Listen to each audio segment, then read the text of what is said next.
مروحات وتكاتك وكده. عايز ميكانيكي ولا عايز تروح؟ لا عايز ميكانيكي حلو عشان المكنه انت سامع صوتها، بص بتبيع سامع، فعايزه تتشحم وبتاع عليكوا على اسلام تلوث، بعد التلوث ما تحكيش. تلوث؟ بعد انت من اسمه ما يعني الشهره بتاعته، بس بعد التلوث هنا ما تحكيش. لا ده ما تبركش الاسامي يا اخوانا، ما تهزروش، انا بكلمكم بجد. انت عايز ميكانيكي ولا عايز حاج؟ لا يا عم عايز ميكانيكي، بلا مش عايز تلوث. انا ما هي المكنه ملوثه خلقه، هي اسم الشهره بتاعته كده. يا اخي صلى على النبي. يا اخوانا انتوا بتهزروا. انضف واحد في المنطقه يعني. التلوث وانضف واحد. هتشوف. طب تعالوا وصلوني، اركب وصلوني مع بعض. خد المصري. ولا يهمك. ماشي اتفضل يا حاج. اتفضل في الانتريه. خد المصري. كان يمين كيف يا ابو عمو؟ يمين كده هنا. يا راجل السلام عليكم.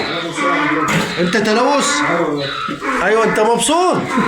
اسمك تلوث حقيقي؟ اسم الشهر. ولا اسعار ايه ظروفها؟ لا الاسعار دي اقل من الناس ب 200 جنيه. يا اخي صلى على والله النبي. اقل من الناس ب 200 جنيه. اتكلم جد. المكنه بتاعتك كلها تنزل على الشاسيه، والموتور تخلع من مكانه وتغسل وتربط، كل حاجه تبقى مسمار هيتربط. لا سامعين يا اخوانا؟ اقل من اي حد ب 200. عنوانك؟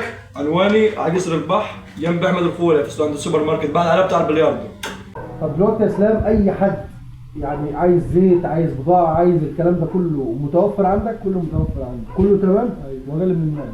طيب صفحه عصام الدسوقي ده، واي حد في البلد بره البلد اسلام اقل منه ب 200 جنيه. اسلام اقل من اي حد في البلد بره البلد ب 200 جنيه. وخلوا بالكم احنا ما بنجيبش اي حد وخلاص. اسلام يستاهل كل الدعم ويستاهل كل خير، واوعوا تروحوا بعيد عننا ولا تروحوا في اي حته، عشان احنا راجعين لكم تاني. السلام عليكم.